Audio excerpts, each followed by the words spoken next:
نن کومونګه او تاسو وګورو هر انسان په ټینشن کې دی، هر انسان په فکر کې دی. دا ولې دا ځکه په فکر کې دی چې انسان د خپل معیار زندګۍ نه اوچت سوچ کوي. د رسول الله صلی الله علیه وسلم مبارک زندگی مونږ وګورو. رسول الله صلی الله علیه وسلم به د آخرت لپاره فکر کو. رسول الله صلی الله علیه وسلم سره د دنیا فکر نو. حضرت عائشہ رضی الله تعالی عنها فرمایي رسول الله صلی الله علیه وسلم د حضرت عائشہ رضی الله تعالی عنها سره د ټولو بیبیانو کې د ټولو نه سیوا محبت د حضرت عائشہ رضی الله تعالی عنها سره وکاو. حضرت عائشہ رضی الله عنها فرمایي نبی علیہ الصلوۃ والسلام مبارک کور کې با 100 میاشت چولنه ولیدا. حضرت عائشہ رضی الله تعالی عنها به د نبی علیہ الصلوۃ والسلام مبارک سره زندگی کوله. ټول احوال د نبی علیہ الصلوۃ والسلام بارک بیان کړی دي. د نبی علیہ السلام زندگی به څنګه وا.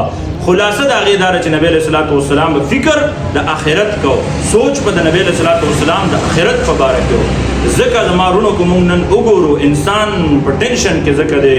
وګورو انسان وی یره ما سره دومره مال لګ د دینه سیوا شي، لګ د دینه سیوا شي، یو ورځ چې تیریږي بل ورځ په لالچ کې، بل ورځ په لالچ کې.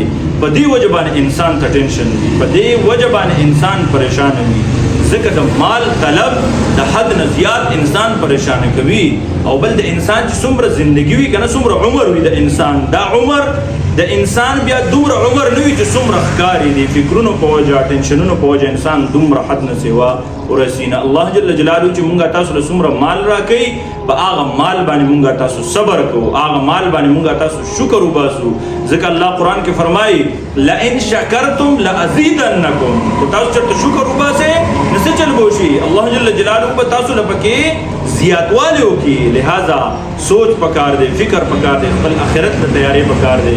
دا نه چې دنیا کې انسان دغه شان ناسو چې مال به په تیار باندې رزق راځي. نه، انسان د ښه محنت کوي، لیکن محنت هغه محنت چې کوم رسول الله صلی الله علیه وسلم مونږ ته ویلی دی. حلال رزق دام عبادت دی. صحابو زندگی وګورو، صحابو څنګه زندگی تیره کړله، لیکن دروازه محنت او صحابو به بیا د دنیا دپاره فکر نه کو. محنت به کو، حلال رزق به ګټو، لیکن فکر به د آخرت کو، سوچ به د آخرت و. لہذا رسول الله صلی الله علیه وسلم حضرت عائشہ رضی الله تعالی عنها ته نصیحت کړی چې اے عائشہ کپڑے څنګه جوړوا، کپڑے الله غین نوې م جوړوا تر کومه چې ستا په زړو کپړو کې پیوندونه نه لګېدلې.